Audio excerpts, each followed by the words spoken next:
Kesaksian akhir abad, karya W.S. Rendra.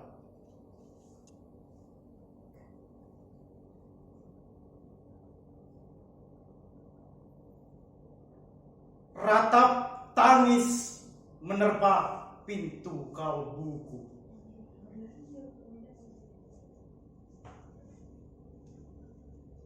Bau air darah mengganggu tidur malamku.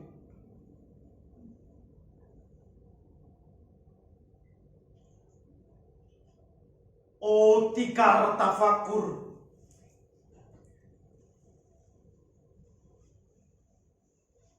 oh bau sungai Tohor yang kotor.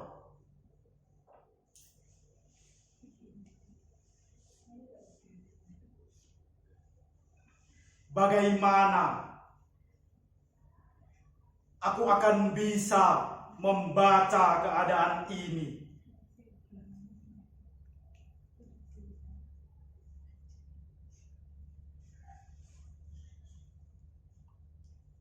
Di atas atap kesepian nalar pikiran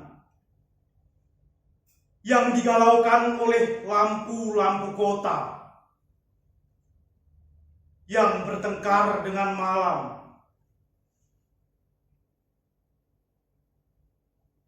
aku menyerukan namamu,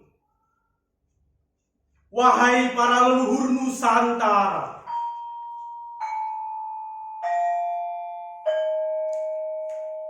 Oh Sanjaya,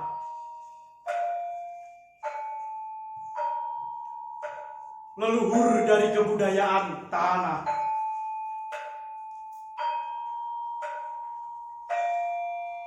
Oh Punawarman,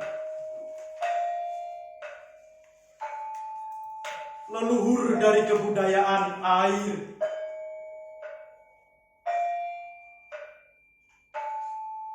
Kedua wangsamu telah mampu mempersatukan budaya, tanah, dan air.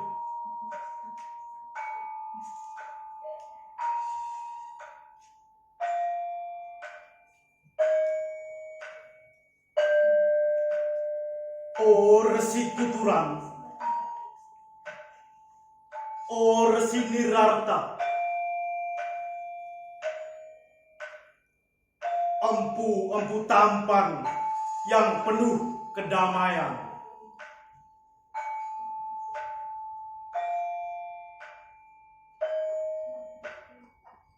Telah kamu ajarkan tatanan hidup yang aneka dan sejahtera.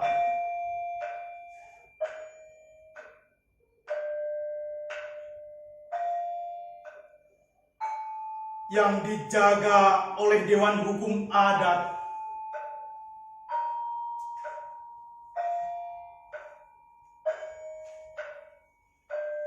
Oh bagaimana aku bisa mengerti bahasa bising dari bangsaku kini.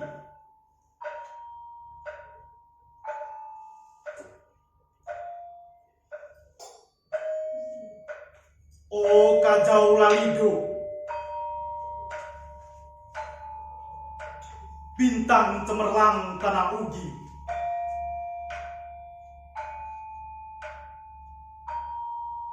Negarawan yang pintar dan bijaksana.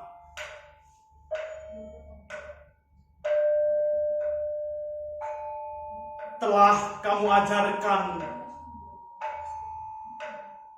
aturan permainan di dalam benturan-benturan keinginan.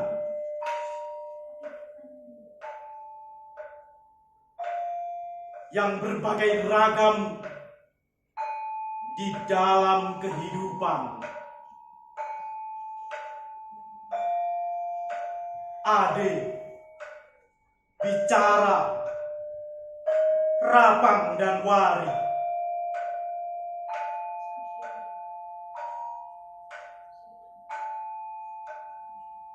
Oh, lihatlah wajah-wajah berdarah dan rahim yang diperkosa muncul dari puing-puing tatanan hidup yang porak-poranda.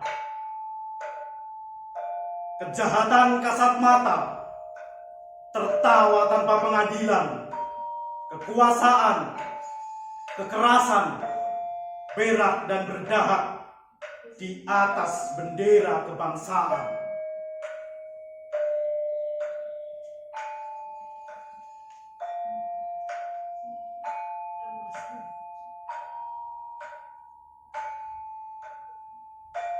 Oh, anak cucuku di zaman sibernetik,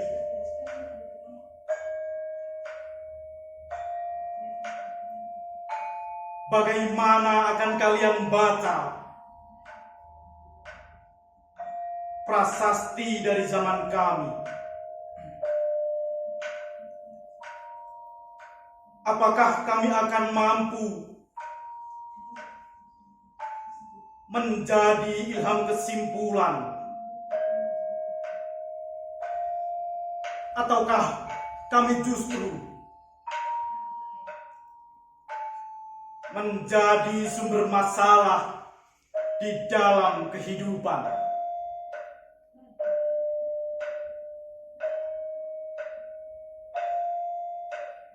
Dengan puisi ini, aku bersaksi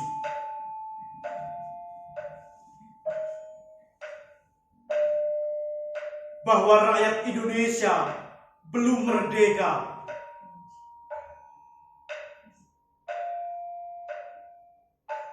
Rakyat yang tanpa hak hukum bukanlah rakyat merdeka.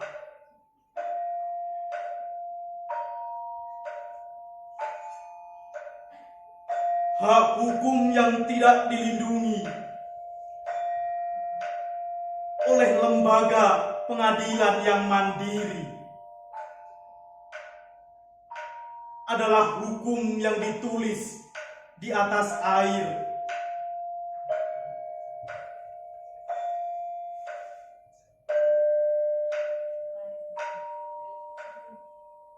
Bagaimana rakyat bisa merdeka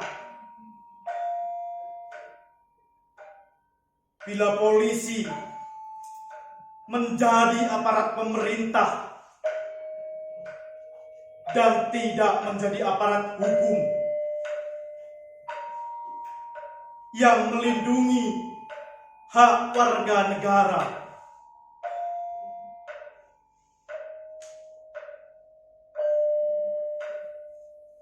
Bagaimana rakyat bisa merdeka bila birokrasi negara menjadi aparat pemerintah dan tidak menjadi aparat rakyat yang otonom mandiri, sebagaimana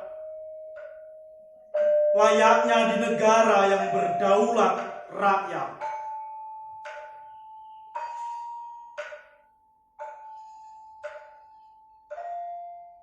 Bagaimana rakyat bisa merdeka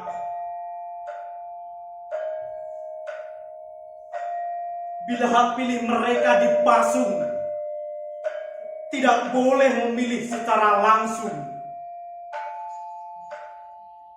camat mereka, bupati, wali kota, gubernur dan jaksa tinggi mereka?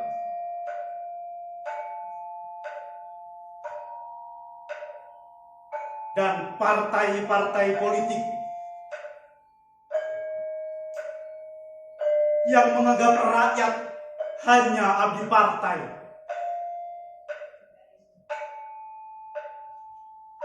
yang dinamakan masa politik partai, kawula partai, atau hamba partai.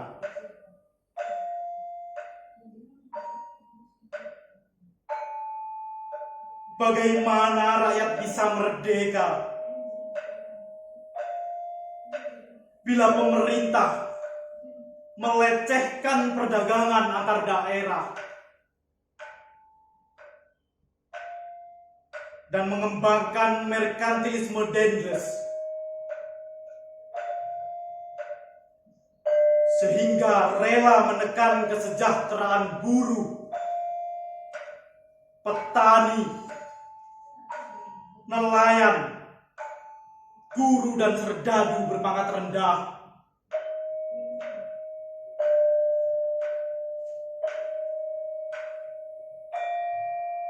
Bagaimana rakyat bisa merdeka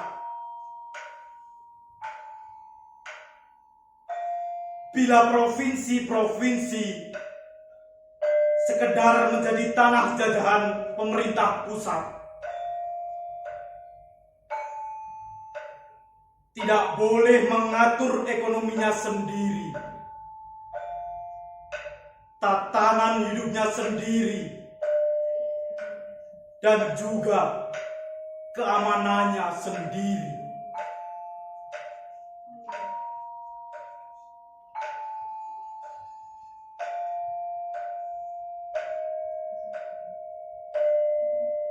Ayam,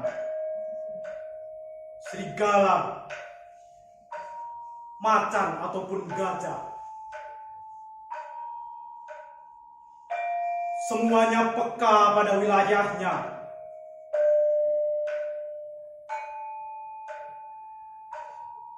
Setiap orang juga ingin berdaulat di dalam rumah tangganya. Setiap penduduk ingin berdaulat di dalam kampungnya.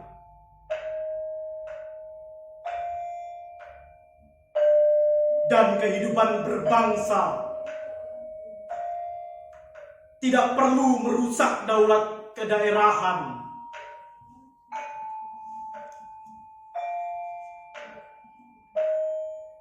Hasrat berbangsa adalah naluri rakyat untuk menjalin ikatan daya cipta suku.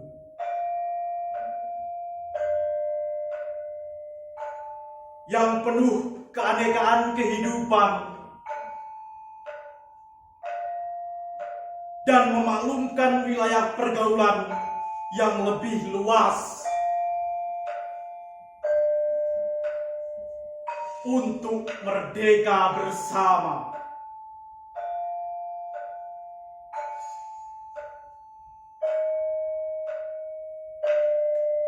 Tetapi lihatlah selubung kabut saat ini. Penjajahan tatanan uang, penjajahan modal,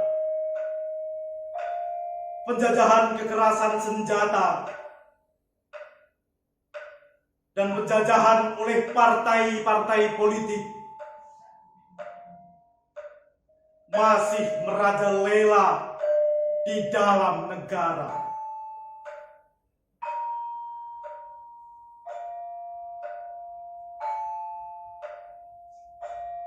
Dengan puisi ini, aku bersaksi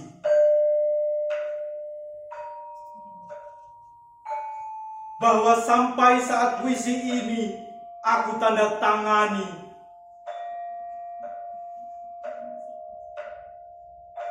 para elit politik yang berkedudukan ataupun yang masih di jalan tidak pernah memperjuangkan sarana-sarana kemerdekaan rakyat.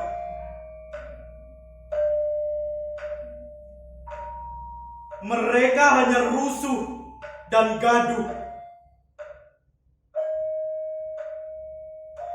memperjuangkan kedaulatan golongan dan partainya sendiri.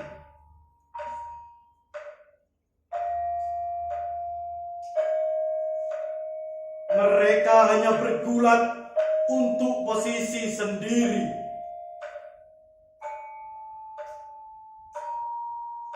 Mereka tidak peduli dengan posisi rakyat. Tidak peduli pada posisi hukum, posisi polisi, ataupun posisi birokrasi. Dengan picik, mereka akan mendaur ulang malapetaka bangsa dan negara yang telah terjadi.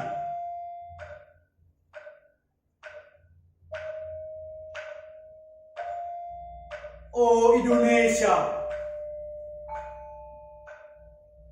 ah Indonesia,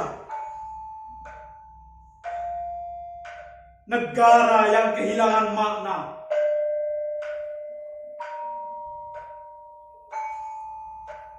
Rakyat sudah dirusak azas tatanan hidupnya, berarti sudah dirusak pula kemanusiaannya.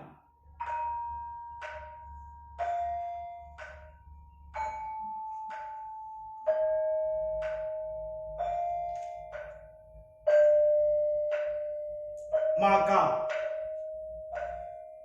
sekarang negara tinggal menjadi peta. Itu pun peta yang lusuh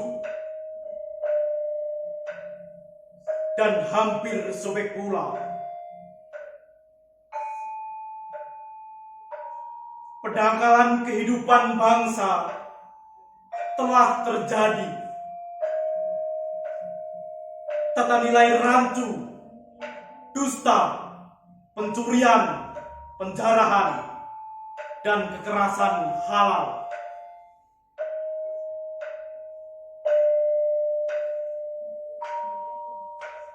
Manusia sekedar semak belukar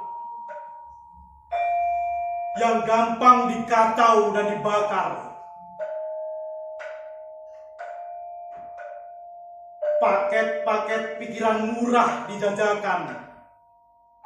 Penalaran amarah yang salah mendorong rakyat terpecah belah.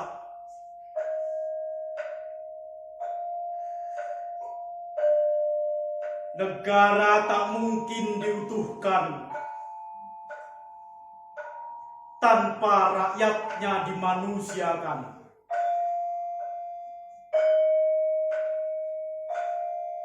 Dan manusia tak mungkin menjadi manusia tanpa dihidupkan hati nuraninya.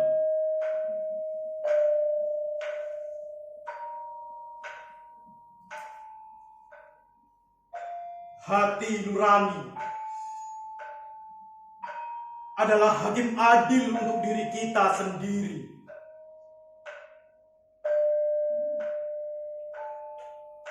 Hati nurani adalah sendi dari kesadaran akan kemerdekaan pribadi.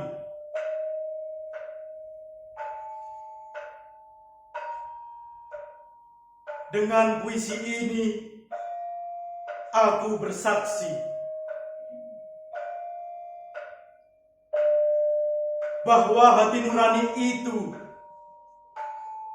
meski dibakar tidak bisa menjadi abu.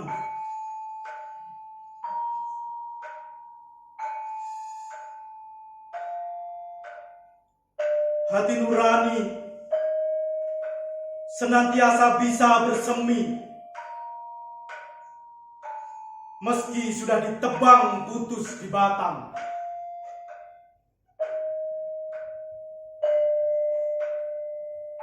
Begitulah fitrah manusia, ciptaan Tuhan yang Maha Esa.